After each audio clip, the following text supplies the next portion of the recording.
जी students, तो आज का आपका टॉपिक रहेगा डिजीज ऑफ मैंगो। मैंगो की जितने भी डिजीज़ है आपके सिलेबस में, वैसे 2 डिजीज़ दी गई हैं, तो दोनों के बारे में अपने डिटेल से पढ़ेंगे क्या क्या है, किस तरह से इनका इफेक्ट आता है, कैसे ये मैंगो की क्रॉप को ख़राब करती हैं। ठीक है, तो इसमें 2 डिजीज़ दी गई हैं, एक तो है मैंगो माल फॉर्मेशन और एक है ब्लैक टिप ऑफ मैंगो। तो दोनों ही आपके इम्पोर्टेंट है एग्जामिनेशन पॉइंट ऑफ व्यू से। ठीक है, तो वो कैसे बता देती हूँ आपको कि जो मैंगो माल फॉर्मेशन है, ठीक है, उसका बड़ा क्वेश्चन आएगा, मतलब कि हो सकता है 15 नंबर में भी पूछ ले डायरेक्ट मैंगो माल फॉर्मेशन का, तो वहाँ से ये इंपॉर्टेंट होगी। और नेक्स्ट है ब्लैक टिप ऑफ मैंगो।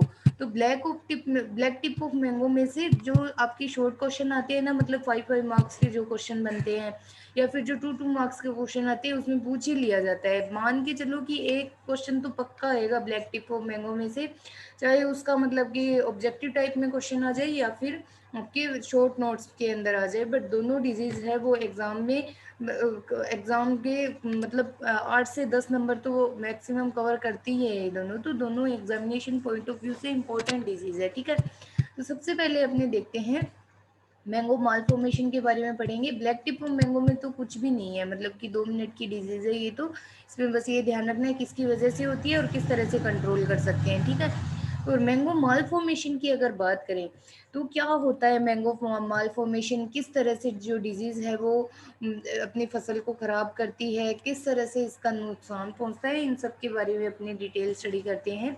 तो सबसे पहले बात आती है कि मैंगो माल फॉर्मेशन होता क्या है। ठीक है, तो माल फॉर्मेशन मतलब एक तरह की विकृति आ जाना प्लांट के अंदर। ठीक है, कोई ऐसे मतलब कि जो प्लांट है तो जो नॉर्मल उसकी ग्रोथ और जैसे डेवलपमेंट होता है वैसे नॉर्मल प्लांट नहीं रहता है। ठीक है, जो प्लांट है वो मतलब कि कुछ भी उसके अंदर नॉर्मल नहीं रहेगा, उसकी पत्तियां वगैरह है वो भी ख़राब हो जाती है, उसका जो फ्लोरल पार्ट है वो भी ख़राब हो जाता है, उसकी जो भी वेजिटेटिव ग्रोथ होती है वो भी पूरी तरह से ख़राब हो जाती है, एक्सेस ग्रोथ उसके अंदर देखने को मिलती है। ठीक है, तो उसी का नाम दे दिया गया है सॉरी, उसी का क्या नाम दे दिया गया है, माल फॉर्मेशन। ठीक है, तो माल फॉर्मेशन अब होता किसकी वजह से है वो भी अपने देखेंगे।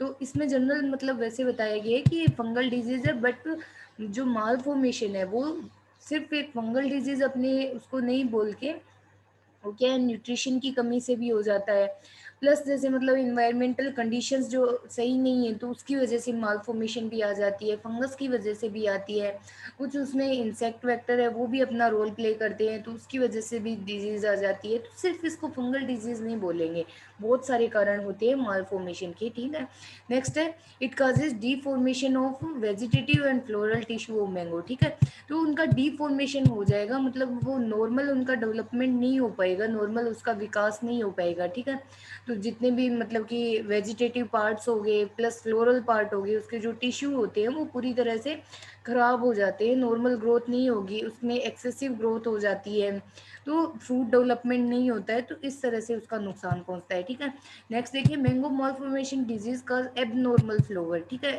जो फ्लोरल पार्ट है वो भी एबनॉर्मल होगा, नॉर्मल नहीं रहेगा। ठीक है, और लीफ डेवलपमेंट भी सही नहीं होगा और प्लांट की जो ग्रोथ है वो भी रिड्यूस हो जाती है और यील्ड पे भी बहुत ज़्यादा इफेक्ट आता है, क्योंकि इसमें फ्रूट फॉर्मेशन नहीं होगा, इसलिए इसके यील्ड पे भी इफेक्ट आएगा। ठीक है, नेक्स्ट देखिए मैंगो माल फॉर्मेशन है वो मेनली इसका मतलब कि एक ही होस्ट है मैंगो, जो मतलब कि ये जो डिजीज़ है जनरली ये मैंगो के अंदर ही आती है, तो इसका जो होस्ट अगर अपने माने तो एक मैंगो ही है। ठीक है, नेक्स्ट अब अपने इसका देखते हैं कि काजेज ऑफ डिजीज़, मतलब जो डिजीज़ है वो किस वजह से आती है।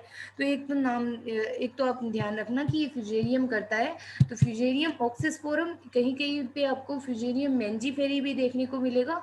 जैसे फ्यूजेरियम जो फंगस है उसकी बहुत सारी जो स्पीसीज है, जैसे फ्यूजेरियम ऑक्सिस्पोरम, इसकी फॉर्मा स्पेशियल्स देखे तो सब ग्लूटिनेंस, ये नाम भी आपको देखने को मिल जाएगा, बट माना जाता है कि जितनी भी फ्यूजेरियम की मतलब बहुत सारी अलग अलग स्पीसीज इस डिजीज़ को कोज करती है। ठीक है, बाकी आप फ्यूजेरियम ऑक्सिस्पोरम याद करके चलना, तो आपके लिए इजी रहेगा फ्यूजेरियम ऑक्सिस्पोरम याद करना, क्योंकि फ्यूजेरियम की डिजीज़ आप पहले भी पढ़ चुके हो, जैसे मतलब विल्ट पढ़ा था ना, तो वो भी फिजेरियम ऑक्सीस्पोरम की वजह से हो रहा था।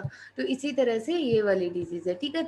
नेक्स्ट देखिए कि early removal of affected vegetative and floral terminal reduce intensity of malformation, मतलब कि अर्ली जैसे प्लांट के अंदर थोड़ी बहुत अगर मालफॉर्मेशन आपको देखने को मिलती है तो उस टाइम क्या करना चाहिए कि रिमूव कर देना चाहिए मालफॉर्म्ड प्लांट के पार्ट को, ठीक है।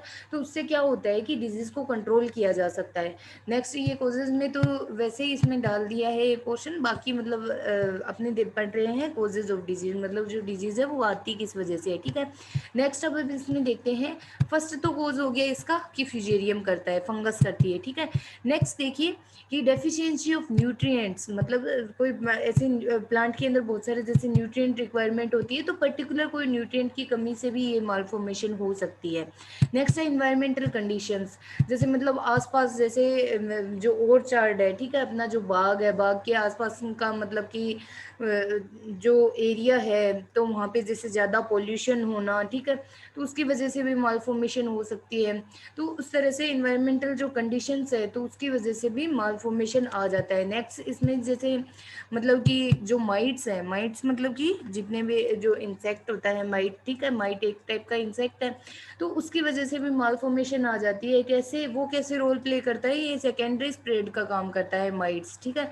वो क्या करता है कि मतलब एक वेक्टर का काम करेगा कि डिजीज को एक प्लांट से दूसरे प्लांट पे ले जाने में मदद करता है, ठीक है। तो इस तरह से जो माल फॉर्मेशन है वो पर्टिकुलर एक कारण से ना होके इसमें बहुत सारे कारण शामिल होते हैं डिजीज को होने के लिए, ठीक है। नेक्स्ट अब इसके देखते हैं सिम्टम्स।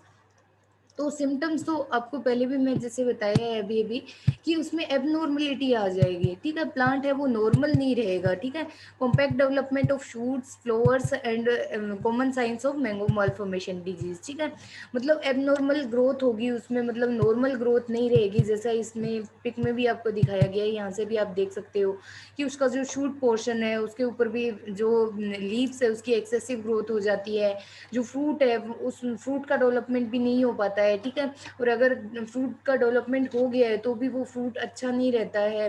नेक्स्ट फ्लोरल मालफॉर्मेशन हो जाती है, मतलब एक्सेस उसमें फ्लोवर निकल जाते हैं जिसकी वजह से मतलब जो पॉलिनेशन होता है वो भी नहीं होगा और मतलब फ्रूट का फॉर्मेशन नहीं होगा, ठीक है। तो इस तरह से मालफॉर्मेशन के सिम्टम देखने को मिलते हैं। एबनॉर्मलिटी आ जाती है, नॉर्मल ग्रोथ नहीं हो पाती है, ठीक है। बोथ नॉर्मल ग्रोथ और mango malformation disease affected growth में भी प्रेजेंट होने plant at the same time, मतलब कि इसमें क्या बताया गया है कि नॉर्मल ग्रोथ भी देखने को मिलती है प्लांट पे और मालफॉर्म्ड ग्रोथ भी देखने को मिलती है, दोनों ग्रोथ एक ही टाइम पे देखने को मिलती है, ठीक है। नेक्स्ट एक चीज़ याद रखना कि ये सिस्टेमिक डिजीज है, मतलब जहाँ पे इसका इन्फेक्शन हुआ वैसे वैसे क्या होता है धीरे धीरे पूरे प्लांट में भी फैल जाती है, ठीक है। नेक्स्ट देखिए, shoots growing points such as leaves or stems but produce misshapen shoot with short internodes of brittle leaves, ठीक है। तो जो शूट पोर्शन होगा वहाँ पे क्या होगा कि एक्सेसिव ग्रोथ हो जाएगी, मतलब कि इतनी सारी पत्तियां सी निकल जाती है शूट का जो ऊपरी जो पार्ट रहता है वहाँ पे, ठीक है। जैसा कि इस इमेज में भी आप देख रहे हो कि एक्सेसिव ग्रोथ हो रही है, छोटी छोटी उसमें पत्तियां सी ऐसे निकली जा रही है, तो उसकी वजह से क्या होता है कि प्लांट एक टाइप का बंची अपीयरेंस देता है। बंची अपीयरेंस मतलब किस तरह से, जैसा मतलब अपने बंची टॉप ऑफ बनाना में भी पढ़ा था कि जो प्लांट है वो एक झाड़ी नुमा सा हो जाता है, देखने में ऐसे लगता है कि कोई ऐसे झाड़ी सी हो, ठीक है। तो इस तरह का इसमें सिम्टम देखने को मिलेगा। तो बंची टॉप अपीयरेंस भी आती है प्लांट के अंदर, ठीक है। नेक्स्ट देखिए, shoot damage occurs in mature tree but symptoms are particularly serious for young plants which become severely stunted। जो यंग प्लांट होंगे वो स्टंटेड रह जाते हैं, बोने रह जाते हैं, उनका पूरा डेवलपमेंट नहीं हो पाएगा, ठीक है। और जो शूट डैमेज है, मतलब कि जो शूट पोर्शन का जो डैमेज होता है वो मेनली जो मेच्योर जो ट्रीज होते हैं, मेच्योर जो बड़े ट्रीज रहते हैं, बड़े जो पेड़ रहते हैं आम के, उनके ऊपर देखने को मिलता है, ठीक है। तो ये रहेंगे इसके सिम्टम। अब सिम्टम के बारे में आगे भी अपने पढ़ते हैं। सबसे पहले देखते हैं कि फ्लोरल पोर्शन पे फ्लोवर जो रहता है उसके ऊपर किस तरह के सिम्टम दिखेंगे, ठीक है। तो इसमें 3 टाइप की अपने को मालफॉर्मेशन देखने को मिलेगी। फ्लोरल मालफॉर्मेशन हो जाएगी, वेजिटेटिव मालफॉर्मेशन प्लस में फ्रूट मालफॉर्मेशन, ठीक है। तो अलग अलग टाइप की इसमें मालफॉर्मेशन देखने को मिलती है। फ्लोरल जो पार्ट रहता है उसके ऊपर किस तरह से होगा, तो इसमें देखिए कि जैसे मतलब कि मैंगो का जैसे फ्लोरल पोर्शन होता है, उसका जो पेनिकल होता है, ठीक है। तो वहाँ क्या होता है कि इस तरह से मतलब छोटी छोटी ऐसे डंडियां सी निकलती है, उसके ऊपर फ्लोवर बनता है, ठीक है। उसके ऊपर जैसे फूल लगते हैं इस तरह से, ठीक है। तो इस तरह की जो स्ट्रक्चर रहती है, तो वहाँ क्या होगा कि एक्सेसिव ग्रोथ हो जाती है, एक्सेस में ही लग जाते हैं फ्लोवर, ठीक है। जैसा कि आप आपको इमेज में भी शो किया गया है कि बहुत सारे फ्लोवर आपको देखने को मिलेंगे, छोटे छोटे छोटे छोटे, मतलब एक्सेसिव फ्लोवर हो जाएगा। और जहाँ से मतलब जो फ्लोवर बनता है ये वाला पोर्शन, ठीक है, कि ये जो मतलब उसका पेनिकल पोर्शन होगा, वहाँ भी उसकी भी क्या होगी कि एक्सेसिव ग्रोथ हो जाएगी, नॉर्मल ग्रोथ की अपेक्षा मतलब 10 टाइम ज़्यादा उसकी ग्रोथ हो जाती है, ठीक है। तो affected flower stem panicle are thickened and highly branched, मतलब उसमें बहुत सारी ब्रांचेस निकल जाएगी नॉर्मल ब्रांचेस की अपेक्षा, producing up to 3 times the normal number of flower. जैसे मतलब नॉर्मल फ्लोवर लगते हैं उसके 3 टाइम, मतलब 3 टाइम एक्स्ट्रा फ्लोवर उसमें देखने को मिलते हैं, ठीक है। Flower are in large sterile do not bear fruit, ठीक है। तो इनलार्ज होंगे मतलब कि बहुत सारे ऐसे बढ़ जाएंगे, ठीक है, उसका साइज है वो भी बढ़ जाता है, स्टेराइल हो जाते हैं, बिल्कुल बंदे हो जाते हैं फ्लोवर, और फ्रूट का फॉर्मेशन नहीं हो पाता है। एक टाइम आता है कि इस तरह से वो स्ट्रक्चर जो फ्लोवर है वो आपको इस तरह से देखने को मिलती है। और ये आपके आस पास अगर नॉर्मल कोई मैंगो के प्लांट हो तो वहाँ भी आप इसको ऑब्जर्व कर सकते हो, देख सकते हो, नॉर्मल आपको आसपास मिल जाएगी, डिजीज मिल ही जाती है, ठीक है। नेक्स्ट देखिए, there are often high number of male flower, उसमें मेल फ्लावर का नंबर है वो हाई रहता है एज कम्पेयर टू फीमेल, ठीक है। परफेक्ट फ्लावर नहीं बनता है, तो मेल फ्लावर होते हैं वो ज़्यादा बनते हैं इसमें, ठीक है। पेनिकल में also form dwarfed and distorted leaves, ठीक है। तो इसका जो पेनिकल जैसे निकलता है उसके ऊपर भी वो भी ड्वार्फ रह जाता है, बौना रह जाता है, ठीक है। और डिस्टोर्टेड सा रहता है, ऐसे मतलब कि ऐसे बिखरा हुआ सा ऐसे रहेगा, उसकी नॉर्मल ग्रोथ नहीं रहती है, ठीक है। तो ये सिम्टम अपने को फ्लोवर पे देखने को मिलते हैं। नेक्स्ट देखिए कि फ्रूट पे किस तरह का इफेक्ट आता है।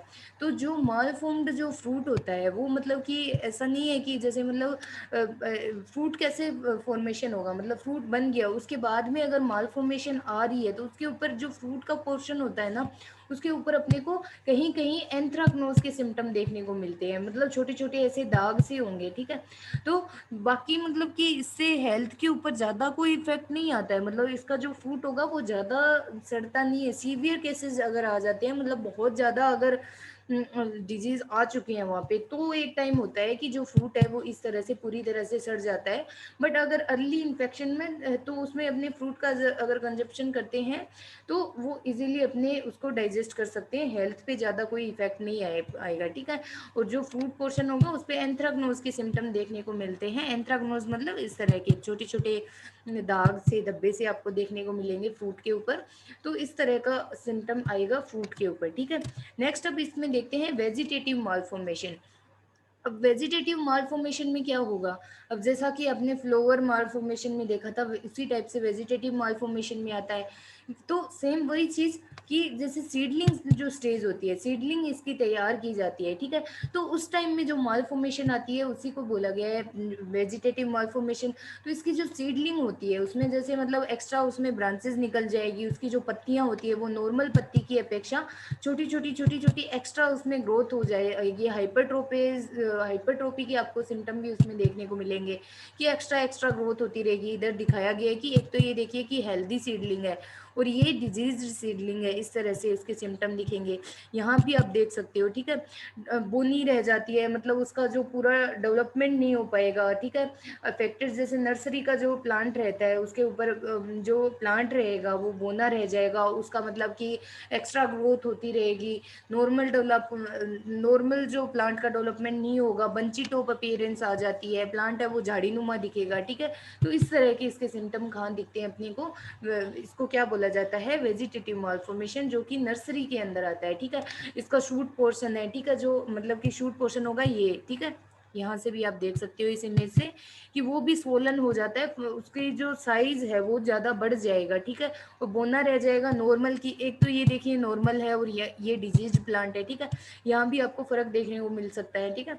तो इस तरह से इसका जो मेनली सिम्टम है वो नर्सरी में अपने को देखने को मिलेंगे, उसी को क्या बोला गया है वेजिटेटिव मालफॉर्मेशन, ठीक है।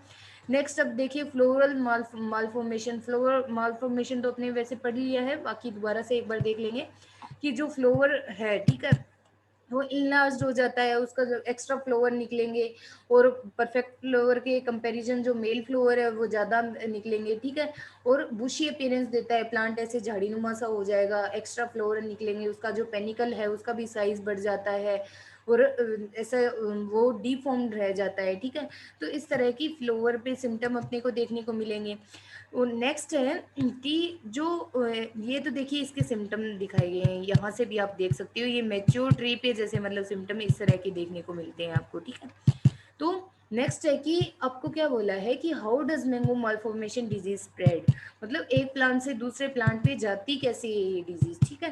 तो कैसे जाती है, सबसे पहले तो एक देखिए इसमें सबसे जो सेकेंडरी इन्फेक्शन का काम करता है मेन, ठीक है। तो मेन जो इन्फेक्शन का काम करेगा वो क्या होता है आपका माइट, ठीक है, जो कि एक इंसेक्ट है जिसको एसेरिया परचासी, एसेरिया मेंजीफेरी या फिर एसेरिया परचासी के नाम से भी जाना जाता है, इसका साइंटिफिक नेम, ठीक है। तो उसकी वजह से क्या होता है कि जो मतलब उसने क्या किया कि प्लांट के ऊपर फीडिंग की, ठीक है। फीडिंग करके एक प्लांट से दूसरे प्लांट पे जैसे उड़ के गया, तो फंगस के कुछ पार्ट फंगस हो गया, ठीक है। तो फंगस एक प्लांट से दूसरे प्लांट पे भी वो ले जाता है, ठीक है, अपने साथ में। तो वहाँ जो जो हेल्दी प्लांट था तो उसके ऊपर भी इन्फेक्शन हो जाता है, ठीक है। तो फंगस क्या करेगी, जो मतलब कि फिजेरियम है, तो वो टॉक्सिक मटेरियल वहाँ पे मतलब रिलीज करती है, जिसकी वजह से क्या होता है, बहुत बहुत ऐसे टॉक्सिक मेटाबोलाइट्स बनाती है, तो जो कि विषकारी पदार्थ बनाती है, ठीक है। जो कि क्या होते हैं अपने प्लांट को प्लांट के ऊपर मतलब प्लांट के ऊपर उसके इफेक्ट देखने को मिलता है, जिसकी वजह से जो प्लांट है वो उसके ऊपर नुकसान पहुंचता है, उसके सिम्टम डेवलप होते हैं प्लांट के ऊपर डिजीज के, तो इस तरह से उसको नुकसान पहुंचता है, ठीक है। तो जो एसीरिया 85 है, एक तो वो रोल प्ले करेगा अपने मेनली, मतलब एक प्लांट से दूसरे प्लांट पे पहुंचाने में फीडिंग करेगा, और दूसरे प्लांट पे इन्फेक्शन कर देगा, एक प्लांट से दूसरे प्लांट के ऊपर जाएगा जब, ठीक है। और कैसे मतलब जो इन्फेक्टेड प्लांट मटेरियल है, मतलब कि एक जैसे ओरचार्ड है जिसके अंदर डिजीज आ चुकी है, तो इसके जो फ्यूजेरियम है तो उसके कोनिडिया एक जगह से दूसरी जगह भी चले जाते हैं, कोई मतलब हाथ के साथ लग के, या फिर जो इंटरकल्चर अपने उसमें अगर ऑपरेशंस करें तो कोई ऐसे इम्प्लीमेंट्स के साथ लग के, जैसे ट्रेनिंग प्रूनिंग अगर करते हैं प्लांट की, तो जो इन्फेक्टेड प्लांट पार्ट है तो कोई अपने जो इंस्ट्रूमेंट यूज़ कर सकते हैं करते हैं जो उसके साथ पे भी जैसे कोनेडिया है वो लग के और दूसरे प्लांट पे चले गए, तो वहाँ भी इन्फेक्शन हो जाएगा, तो इस तरह से इसका इन्फेक्शन रहेगा, ठीक है। Slowly within infect mango malformation disease spread slowly within affected orchard, ठीक है। तो ये धीरे धीरे फैलती है, मतलब कि जो अफेक्टेड ओरचार्ड रहेगा उसमें धीरे धीरे फैलेगी और पूरे ओरचार्ड को कवर कर लेती है, ठीक है। तो ये ध्यान रखना चाहिए अपने ओरचार्ड का भी ये सब, ठीक है। नेक्स्ट आता है इसका डिजीज साइकिल। अब डिजीज साइकिल भी इसका मेनली आप एक चीज़ ध्यान रखना कि मतलब जो डिजीज़ है वो स्प्रेड आउट कैसे होती है, ठीक है। तो एक तो इसमें कोनिडिया बनते हैं, ठीक है, फिजेरियम है तो ऑब्वियसली कोनिडिया बनेंगे, कोनिडिया है वो ट्रांसफर होंगे और वहाँ से डिजीज बनेगी, ठीक है। नेक्स्ट देखिए कि जो एरियल डिसेमिनेशन किससे होगा, हवा के द्वारा भी हो जाता है, ठीक है। नेक्स्ट कंटामिनेटेड जो बड हैं, ठीक है, जो कंटामिनेटेड सीड अपनी यूज़ कर, कंटामिनेटेड जो प्लांट्स है तो वो अगर यूज़ कर लिया जाता है, अगर सीडलिंग में अगर इन्फेक्शन आया हुआ है तो वहाँ से भी डिजीज़ आ जाएगी, ठीक है। माइट्स उसमें सेकेंडरी जो सेकेंडरी स्प्रेड का काम करेंगे, जैसे प्राइमरी इन्फेक्शन का काम कौन करेगा, कोनिडिया, और सेकेंडरी स्प्रेड आउट कैसे होगा, माइट्स के द्वारा जाता है, इंसेक्ट के द्वारा, ठीक है। और जो मतलब कि अफेक्टेड प्लांट है, ठीक है, उसका कोई भी जैसे पार्ट है वो टूट के जैसे गिर जाता है दूसरे पास में, जैसे दूसरा प्लांट है तो उसके थ्रू भी जो डिजीज है वो आ जाती है। तो यहाँ से डायग्राम से अपने देखेंगे डिजीज साइकिल को, ठीक है। तो ये देखिए जैसे एक प्लांट है आपका, ठीक है, तो उसके अंदर जैसे बताया गया कि एपिकल बड कोलोनाइजेशन विद फिजेरियम मेंजीफेरी, ठीक है, मतलब कि फिजेरियम ने वहाँ पे इन्फेक्शन कर दिया तो उसमें एपिकल बड कोलोनाइजेशन हो गया, मतलब उसमें फिजेरियम के जैसे सिम्टम आ गए और धीरे धीरे जो प्लांट है उसमें मालफॉर्म्ड, मतलब उसकी जो ग्रोथ है वो मालफॉर्म्ड हो गई, वहाँ पे फिजेरियम ने जैसे इन्फेक्शन कर दिया। तो उसके बाद में कैसे आएगा कि सिम्टमलेस ब्रांच कोलोनाइज विद फिजेरियम मेंजीफेरी। तो जैसे मतलब प्लांट के एक पार्ट पे जैसे इन्फेक्शन आ गया, ठीक है, तो वो धीरे धीरे क्या होगा कि जहाँ पे जो दूसरे जो प्लांट के पार्ट है हेल्दी प्लांट है तो वहाँ भी धीरे धीरे इन्फेक्शन आना शुरू हो जाएगा। नेक्स्ट क्या होगा, एरियल ट्रांसमिशन, मतलब हवा के द्वारा जो कोनिडिया है वो दूसरे प्लांट पे पहुंचेंगे और वहां से इन्फेक्शन हो जाएगा, ठीक है। एक तो आपका इस तरह से इन्फेक्शन होगा। सेकेंड वन क्या बताया गया कि माल फॉर्म्ड वेजिटेटिव ग्रोथ, ठीक है। अगर वेजिटेटिव ग्रोथ उसकी माल फॉर्म्ड हो रही है, मतलब कि जो एक्सेसिव ग्रोथ हो रही है वहाँ पे अगर इन्फेक्शन आ गया है, ठीक है, तो उससे क्या होगा, कोनिडिया निकलेगा और कोनिडिया डायरेक्ट बड इन्फेक्शन हो जाएगा। कोनिडिया एक जगह से दूसरी जगह डायरेक्ट, जैसे वो बड बन रही है प्लांट की, तो उसके ऊपर इन्फेक्शन हो जाएगा, तो इस तरह से नुकसान पहुंचेगा। नेक्स्ट देखिए, माल फॉर्म्ड इनफ्लोरेसेंस, मतलब कि जो इनफ्लोरेसेंस था उसका वो अगर माल फॉर्म्ड है तो उससे भी क्या होगा, कोनिडिया निकलेगा।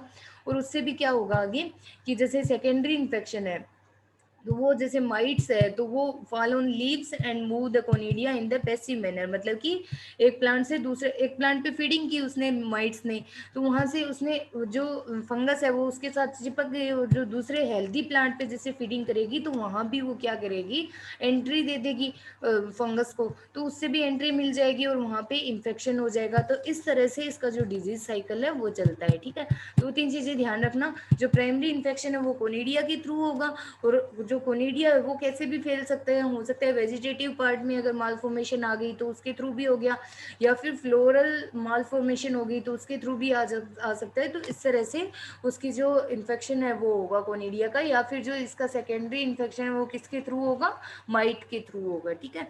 नेक्स्ट अब इसमें देखते हैं मैनेजमेंट, तो डिजीज को मैनेज कैसे करना चाहिए, किस तरह से इसका मैनेज करोगे, ठीक है। तो फ्यूजेरियम की बात अगर आ रही है तो ऑब्वियसली बात है कि क्या यूज़ करना चाहिए वहाँ पे, अपने केमिकल कौन सा यूज़ करेंगे, कार्बेंडाजिम हो गया, मैनकोजेब हो गया, जो कि फ्यूजेरियम के लिए कंट्रोल करने में इजी रहता है, ठीक है। तो कार्बेंडाजिम और मैनकोजेब की स्प्रे करना चाहिए, ठीक है।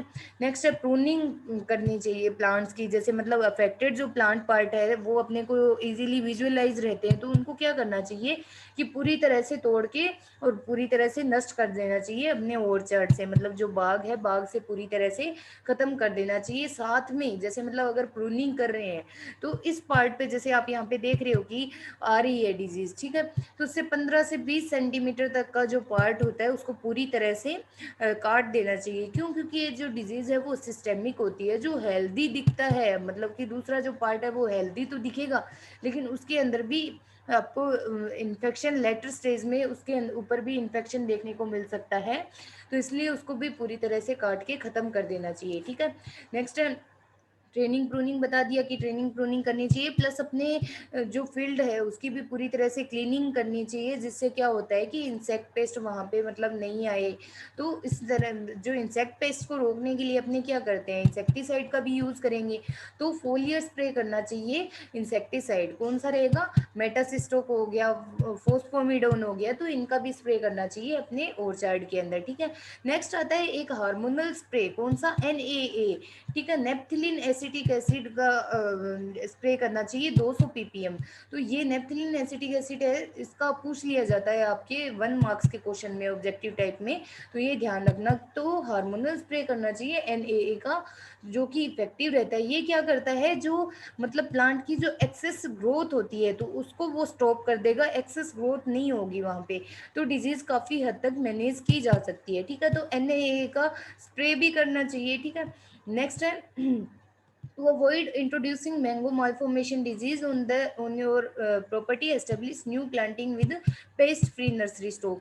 तो मतलब कि जो नर्सरी है आपकी, जहाँ पे मतलब आपने जो प्लांट की नर्सरी जैसे तैयार की है, तो वो नर्सरी भी आपकी पेस्ट फ्री होनी चाहिए बिल्कुल, वहाँ पे कोई भी पेस्ट वगैरह जैसे माइट वगैरह आ रही है तो वो क्या करेंगे कि वहाँ पे जो मतलब कि डिजीज़ को ट्रांसफ़र कर देते हैं, तो उससे भी जो डिजीज़ है वो आ जाती है। प्लस जैसे आपके ओरचार्ड में जैसे ट्रेनिंग प्रूनिंग करो तो उस टाइम भी ध्यान रखना चाहिए कि जो आप इंस्ट्रूमेंट यूज़ कर रहे हो उसके साथ में कहीं ऐसा नहीं कि कोनिडिया चिपक के और हेल्दी प्लांट पे जा रहे हैं।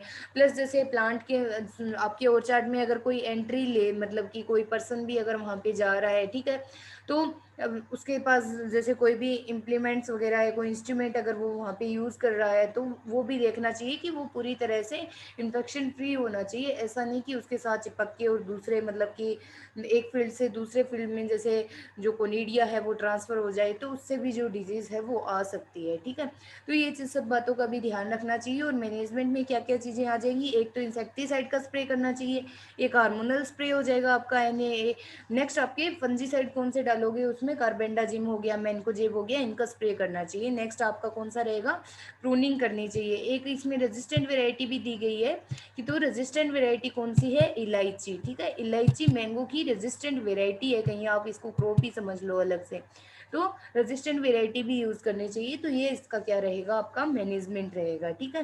नेक्स्ट अब इसमें अपनी दूसरी डिजीज़ देखते हैं, ब्लैक टिप ऑफ मैंगो, ठीक है, या फिर नेक्रोसिस ऑफ मैंगो। तो ब्लैक टिप और नेक्रोसिस क्या होता है, अब देखिए ब्लैक टिप नाम से पता चल रहा है आपको कि इस डिजीज के अंदर क्या होगा कि जो मैंगो का जो फ्रूट होता है, ठीक है, उसका जो टिप पोर्शन रहेगा वो पूरे ब्लैक कलर का हो जाता है, उसमें ब्लैकनिंग आ जाती है, ठीक है।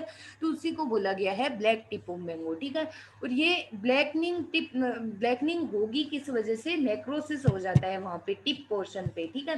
तो नेक्रोसिस क्या होता है कि death of the cells and tissues, जो सेल है टिश्यू है उनकी डेथ हो जाएगी, तो इसकी वजह से नेक्रोसिस होगा, तो उसकी वजह से क्या सिम्टम देखने को मिलेगा अपने को, ब्लैक टिप देखने को मिलेगा, ठीक है।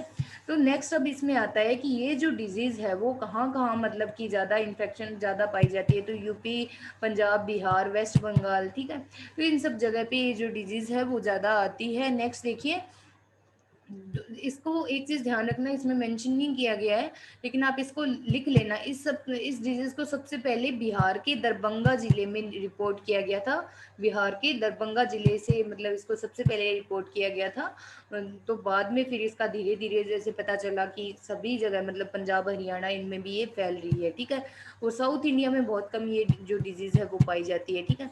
नेक्स्ट देखिए, ये जो डिजीज है वो आती किस कारण से है, ठीक है, तो वो अभी अपनी देखेंगे। और ये मतलब कि क्या करती है, 90% फ्रूट को पूरी तरह से डैमेज कर देती है। फ्रूट का जो मतलब धीरे धीरे क्या होगा कि 90% जो फ्रूट होते हैं उसको खराब कर देगी, और फ्रूट की जो क्वालिटी है इससे वो डाउन हो जाती है, जिससे अपने को उसका मार्केट जो प्राइस होता है वो नहीं मिल पाता है, ठीक है। नेक्स्ट अब आता है कि जो काज क्या है डिजीज के होने का, मतलब किस वजह से जो डिजीज है वो आती है, ठीक है। तो इसको ध्यान रखना, पूछ लिया जाता है ब्लैक टिप ऑफ मैंगो। तो ये मेनली जैसे ईंट के भट्टों के पास में जैसे अपने ओरचार्ड है तो वहां पे ये डिजीज आती है, ठीक है। तो अपने तो उससे क्या होता है कि जो ईंट के भट्टे होते हैं मतलब ब्रिकलिन्स जो रहते हैं ना, वहां से क्या होती है कि हार्मफुल गैसेस निकलती है, जैसे SO2 हो गया, सल्फर डाइऑक्साइड हो गया, कार्बन CO2 हो गया, ठीक है, कार्बन डाइऑक्साइड हो गया, तो एसिटाइलिन गैसेस उस वहाँ से निकलेगी। तो उसकी वजह से क्या होता है कि जो अपने फ्रूट है वो खराब हो जाते हैं, तो उसकी वजह से ये जो सिम्टम है वो बनते हैं, ठीक है। और मेनली ये कहाँ पे देखे जाते हैं, तो जो अपने ब्रिकलिन्स होते हैं मतलब कि जो ईंट के भट्टे होते हैं उनके पास में ये जो डिजीज़ है वो ज़्यादा आती है, ठीक है। तो इस डिजीज़ का क्या काज क्या होगा कि जो ब्रिकलिन्स के पास ईंट के भट्टों से निकलने वाली कौन कौन सी हार्मफुल गैसेज रहेंगी, SO2 हो गया, CO2 हो गया, ठीक है। तो इनकी वजह से जो डिजीज़ है वो आएगी, इसको ध्यान रखना। नेक्स्ट आता है इसका सिम्टम, ठीक है, ये आप देख रहे हो, ठीक है, इमेज से भी आपको पता चल रहा होगा। तो ये लगभग जैसे मतलब कि 6 to 8 वीक के जो मतलब कि ओल्ड फ्रूट रहते हैं, मतलब 6 से 8 वीक के जो ओल्ड फ्रूट रहेंगे, जो मैच्योर जैसे फ्रूट रहते हैं, ठीक है।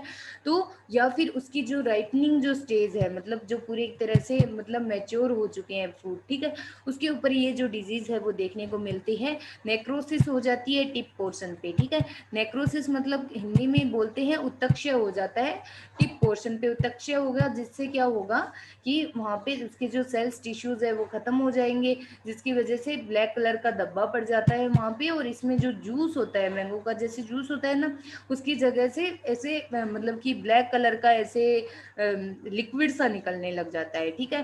और टिप है वो पूरी तरह से ब्लैक कलर की हो जाएगी, फ्लैट हो जाती है। Inner portion of the tip become soft, ठीक है, जो इनर पोर्शन होगा टिप का वो सॉफ्ट हो जाता है, रोटंड हो जाएगी, मतलब सड़न हो जाएगी उसको, ठीक है।